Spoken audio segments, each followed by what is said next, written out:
Hello everyone, welcome to my channel Commerce with Shikha. Today we are going to start the new chapter, that is the chapter of share capital. Okay तो सबसे पहले हम share capital के बारे में थोड़ा सा basic समझेंगे कि शेयर कैपिटल क्या होता है।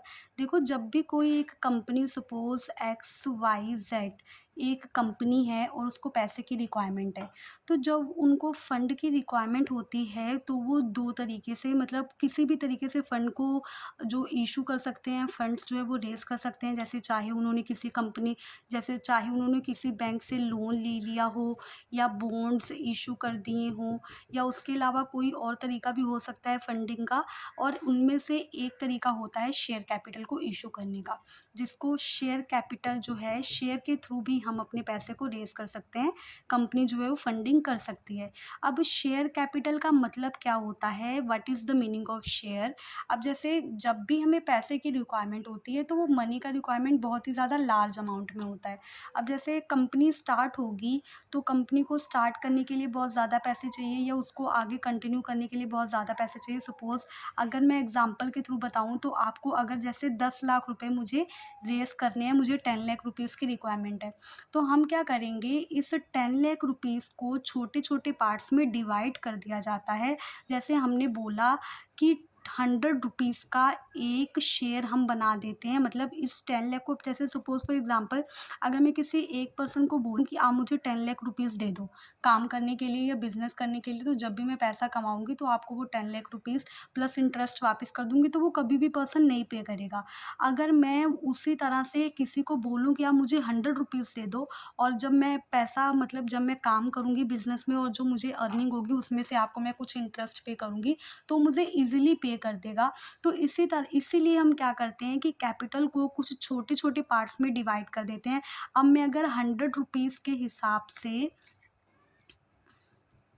10,000 लोगों से पैसा ले लूँ, तो ये मेरा जो 10,000 लोगों से, अगर मैं 10,000 लोगों से 100-100 रुपए ले लूँ, तो ये मेरा जो अमाउंट है, ये 10 लाख बन जाएगा। ठीक है? तो इसी तरह से हम इस एक, मतलब एक यूनिट को हम बोलते हैं शेयर, कि एक पर्सन से मैंने 100 रुपीज़ ले लिए और मैं 10,000 लोगों से 100-100 रुपए ले लूँगी, और उसको हम एक शेयर बोलेंगे, मतलब अ स्मॉल पार्ट और small unit in capital. Okay? तो अब इस तरह से जो शेयर्स होते हैं वो 2 तरीके के होते हैं। एक होता है हमारे पास इक्विटी शेयर, और एक होता है हमारे पास प्रेफ़रेंस शेयर। अब प्रेफ़रेंस शेयर का क्या मतलब है और इक्विटी शेयर का क्या मतलब है, इसका थोड़ा-सा हम मीनिंग पढ़ेंगे।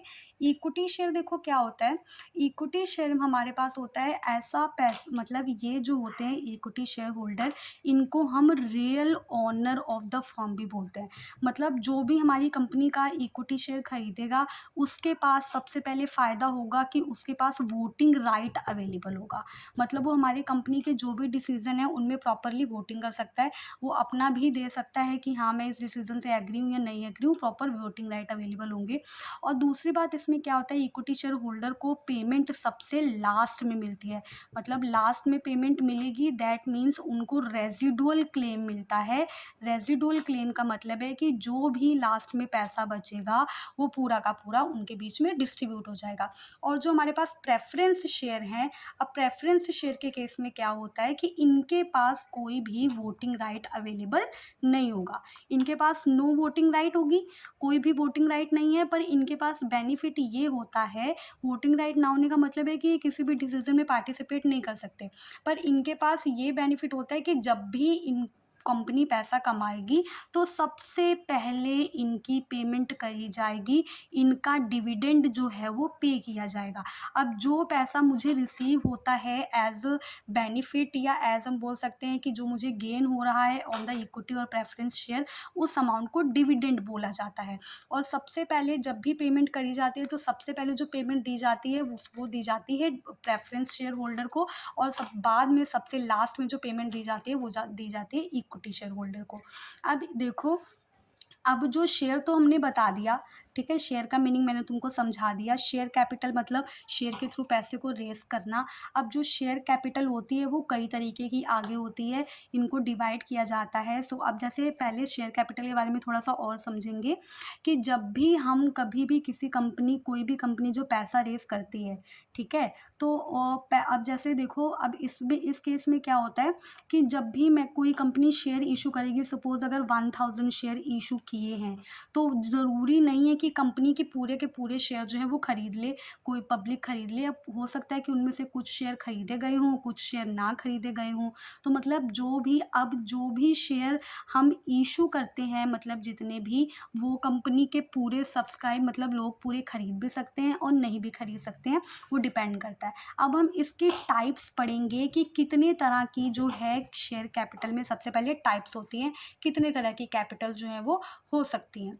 तो सबसे पहले देखो, हमारे पास कैपिटल का टाइप जो हमारे पास है अवेलेबल, वो सबसे पहले हमारे पास आएगा यहाँ पे। शेयर कैपिटल में सबसे पहली कैपिटल होती है ऑथराइज्ड कैपिटल। अब ऑथराइज्ड कैपिटल का क्या मतलब है? ऑथराइज्ड कैपिटल वो अमाउंट है जब कंपनी ने अपना रजिस्ट्रेशन करवाया, मतलब जब भी रजिस्ट्रेशन करवाया, जब कंपनी बनी, तो उसने एट द स्टार्टिंग बता दिया कि मैं इतना ही शेयर इशू करूँगा या इतना ही कंपनी का मेरा पैसा जो है वो रहेगा। वो सपोज़ 10 लाख रुपीज़ उसने बोल दिया कि मैं life time of the company 10 lakh rupees he issue करने वाला हूँ, 10 लाख जो है वो इशू करूँगा। तो ये होती है ऑथराइज्ड कैपिटल। ये वो कैपिटल है जिसके साथ कंपनी ने अपने आप को रजिस्टर करवाया है। अब ऑथराइज्ड कैपिटल के बाद आता है इशूड कैपिटल। इशूड कैपिटल का मतलब समझो क्या होता है। अब ऑथराइज्ड तो हमने बता दिया कि इसके साथ मैंने रजिस्ट्रेशन करवा दी है। अब मैं एक टाइम पर पूरी की पूरी कैपिटल को इशू नहीं करती हूँ। मैं उसमें से कुछ पार्ट, सपोज़ मैंने बोला कि 10,000 मेरे जो है शेयर्स मैंने इशू कर दिए पब्लिक को, उसको सब्सक्राइब करने के लिए, इसको बोला जाएगा इशूड कैपिटल। और issued capital is the part of the authorised capital. Okay. अब इशूड कैपिटल में से कुछ एक आगे कैपिटल बनती है जिसको हम बोलते हैं सब्सक्राइब्ड कैपिटल। अब सब्सक्राइब्ड कैपिटल क्या है? अब देखो, जो इशूड कैपिटल थी, ऑथराइज्ड कैपिटल जिसके साथ कंपनी को रजिस्टर कराया गया है, इशूड कैपिटल ऑथराइज्ड कैपिटल का पार्ट है जो मैंने लोगों को, पब्लिक को सब्सक्राइब करने के लिए इशू किया है। अब ये सब्सक्राइब कैपिटल जो होती है, that is the part of the issued capital. ये वो अमाउंट है जितने शेयर्स के लिए पब्लिक ने हमें सब्सक्राइब किया, मतलब जितने शेयर लोगों ने अप्लाई किए कि इतने शेयर मुझे दे दो। सपोज़ अगर 8000 शेयर मेरे बिक गए या 8000 के लिए लोगों ने अप्लाई कर दिया, उस अमाउंट को बोला जाएगा सब्सक्राइब्ड कैपिटल। अब सब्सक्राइब्ड कैपिटल के आगे आता है paid up capital. Paid up capital. अब देखो, सब्सक्राइब्ड कैपिटल, अब सपोज अगर 8000 शेयर थे और 10 रुपये का एक शेयर था, तो मेरे को 80,000 रुपीज़ आने थे। क्लियर?